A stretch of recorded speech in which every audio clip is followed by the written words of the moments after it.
자, 말을 듣다 보면요, 이상하게 호감이 가는 사람들이 있습니다.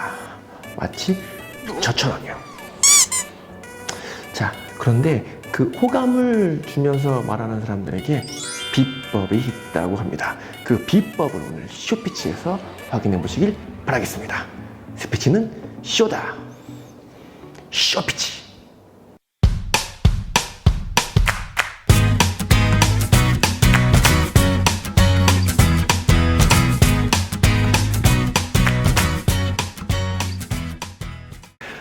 안녕하십니까. 쇼피치 디렉터 김광진입니다.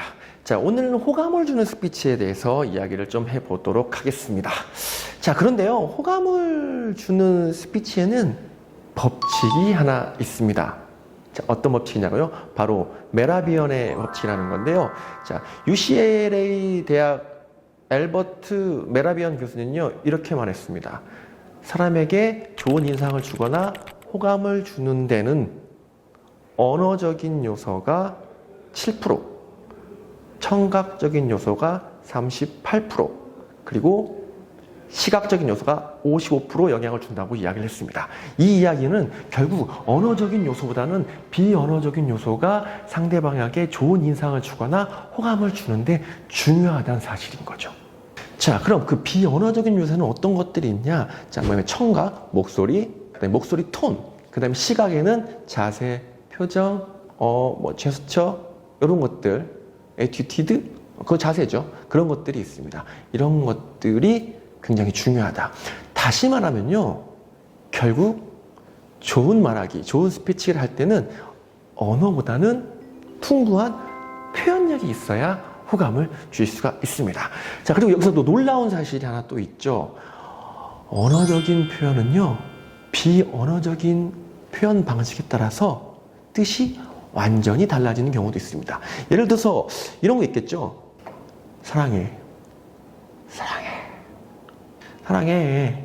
자, 어떠셨나요? 자, 같은 사랑이라는 표현을 하고 있지만 처음에는 정말 사랑하는 것 같은, 그리고 두 번째는 조금 음흉하고 좀 변태스러운, 자, 세 번째는 귀찮은 듯한 이런 느낌을 주실 수가 있죠. 자, 분명히 같은 문장이지만 이렇게 다른 뜻으로 전달될 수가 있습니다. 자, 그러면 표현력을 업시킬 수 있는 이런 비언어적인 요소 어떻게 키울 수가 있을까요? 저희가 그 메라비안 법칙을 알고만 있어서는 좋은 스피치를 할 수가 없죠. 그것들을 어떻게 연습하고 발전시켜야 좋은 스피치가 될 수 있는지, 그리고 호감을 주는 스피치를 할 수 있는지 지금부터 그 방법을 공개해 드리도록 하겠습니다. 자, 이렇게 하시는 거예요. 자, 일단 문장을 하나 정합니다. 자, 오늘 문장은 이 문장을 제가 선택했습니다. 이 신발 한 번도 신지 않은 신발이에요 라는 문장을 준비했습니다. 자, 이 문장을요, 느낌을 다 다르게 한번 표현을 해보시는 거예요. 목소리 톤도 다 다르게 한번 해보시는 거예요. 자, 처음에 좀 슬프게 이 문장을 표현해 보도록 하겠습니다. 이 신발 한 번도 신지 않았어요. 다음에는 조금 활기차게 표현을 해보도록 하겠습니다. 아, 이 신발 한 번도 안 신었어요. 자, 이번에는 좀 아쉬운 듯한 느낌으로 표현을 해보도록 하겠습니다. 아, 이 신발 한 번도 못 신었네. 자, 어떠셨습니까? 자, 같은 문장인데요, 이렇게 다르게 표현하는 연습을 자꾸 하는 거예요. 자, 처음에는 슬프게.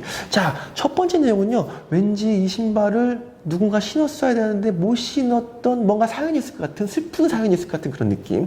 자, 두 번째는 어떤 거였어요? 이거 한 번도 안 신었어요. 그래서 깨끗하다. 이런 느낌을 좀 주죠. 자, 그리고 마지막에는 이 신발을 한 번도 못 신었네. 이런 식으로 표현을 했습니다. 이건 어떤 느낌이에요? 신었어야 되는데 못 신고 그 타이밍을 놓쳤다. 그런 느낌이 좀 들지 않으시나요? 내가 표현을 잘 못하나? 이렇게 연습을 하시는 거예요. 한 가지 문장으로 여러 가지 감정으로 표현을 해보시는 겁니다. 자, 그 표현을 하시면서요, 목소리나 감정만 조금 표현하시면 손도 슬플 때는 슬프게, 기쁠 때는 기쁘게, 그리고 아쉬울 때는 좀 아쉽게 이렇게 표현을 해보시는 겁니다. 그러면 뭐가 올라간다? 호감이 올라간다. 어떻게 해요? 쭉 이렇게. 자, 자, 그리고 한 가지 팁을 또 드리도록 하겠습니다. 나는 어떤 문장을 해야 될지 모르겠다. 그럴 때는요, 포털 사이트, 네이버 같은 데 뉴스를 보시면요, 실시간으로 뉴스 시나리오를 볼 수 있는 뉴스들이 있습니다. 그 앵커들이나 기자들이 했던 시나리오를 그대로 옮겨놓은 뉴스 기사들이 있어요. 그거를 한번 읽어보시는 거예요. 자, 어떻게 해요? 때론 슬프게, 때론 기쁘게, 때론 활기차게, 텐션이 높게, 텐션이 낮게, 높은 목소리로, 낮은 목소리로. 자, 이런 식으로 다양하게 표현하면서 그것들을 읽어보시는 거예요. 그렇게 자꾸 하시다 보면 여러분들의 풍부한 표현력이 나도 모르는 사이에 몸에 쓱 뵐 겁니다. 자, 그렇게 표현력이 많아지면 어떻게 된다고요? 호감이 쭉 올라가는 겁니다.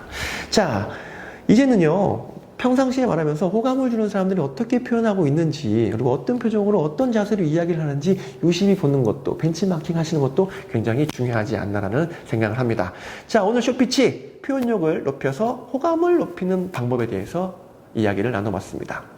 자, 아무리 스피치를 어떻게 해야 하면 좋은지 얘기를 들어도요, 여러분들 연습하지 않으시면 아무 소용이 없습니다. 오늘 제가 말씀드렸던 것들 잘 숙지하셔서 호감을 많이 주는 사람으로 거듭나시길 바라겠습니다. 스피치는 쇼다. 쇼피치.